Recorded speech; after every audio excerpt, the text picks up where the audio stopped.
Are your thoughts preventing you from entering your new next season?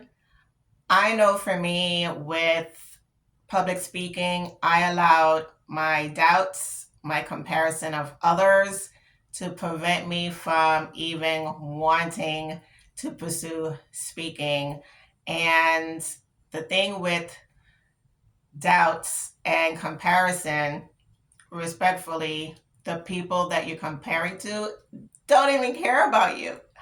And so it is important that starting today, you look at why you are having these doubts and comparisons in the first place in order for you not to kill your dreams. There's a mentality called grasshopper mentality, and it was taken from a story in the Old Testament in which the Israelites they were told to go and look at this land. And so 12 spies went. Now, this is how it goes with some of us. And I know it happened with me, in which I'm looking at this beautiful thing God has for me, and then I'm looking at it and I see people there doing the thing, and I'm looking at them like, oh my God, this is intimidating. They speak so eloquently. The crowd is being mesmerized. I don't have a story like that. My story doesn't sound like that. And so 10 of the spies looked at the giants and said, oh, they must think that we are grasshoppers. Compared to them, they are giants. And they had all these stories in their head. Mind you, the giants never even saw them. So in my head, when I read that story, I'm like, how do you know what they thought when they never met you?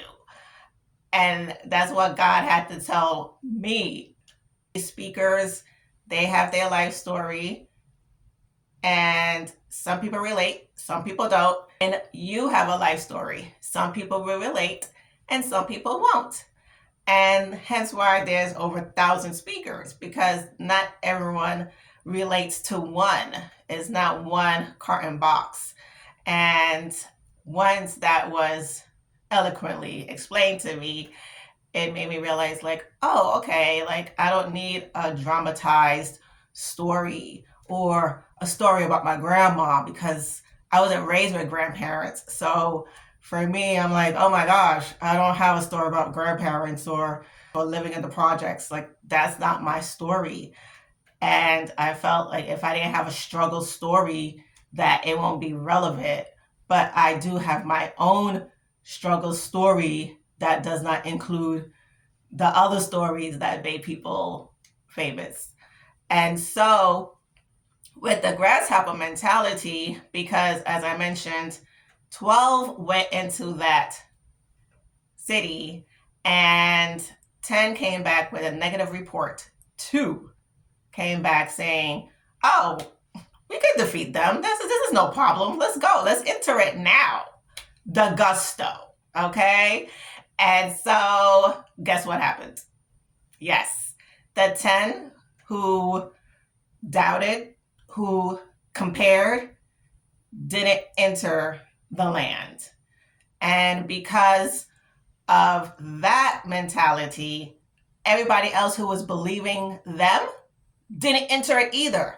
So now, not only your doubts messed you up, it messed everyone else around you. Where the two spies, Joshua and Caleb, they entered the promised land.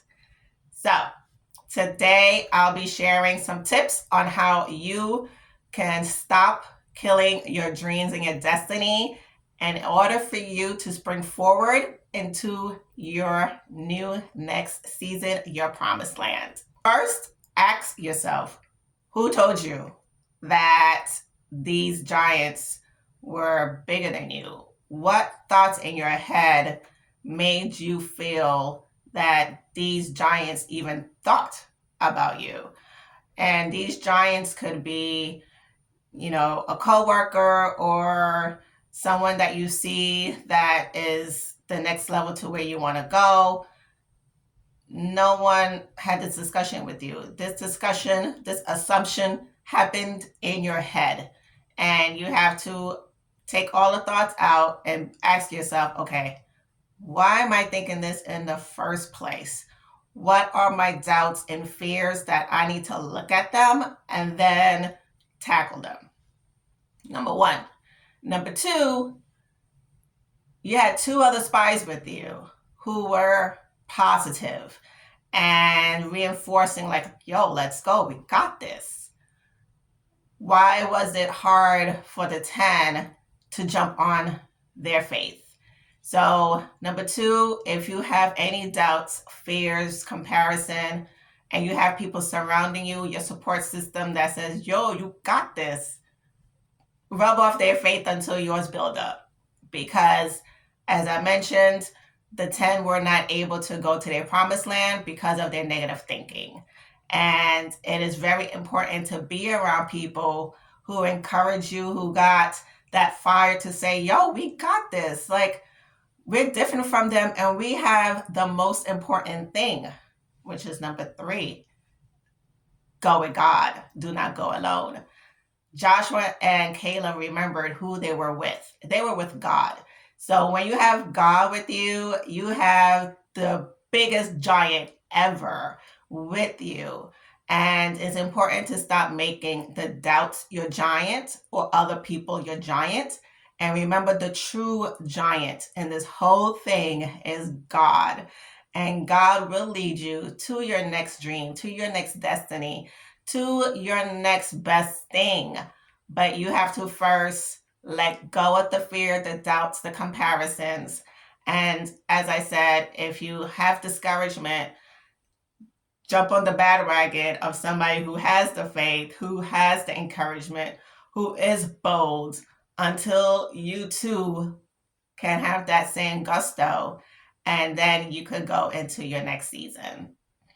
The mistake I have made, and probably you have made as well, is thinking that, oh my God, I can't do this. God never said for you to do it alone. He's with you. So just ask Him to come along with you. And whatever you weak in, He is strong in it. And as long as you tap into Him, you will enter your next. You will spring forward to this amazing place that have been waiting for you once you let go of your doubts, because doubts kill your dreams and destiny. If you enjoyed this video, check out the next one. Stay resilient.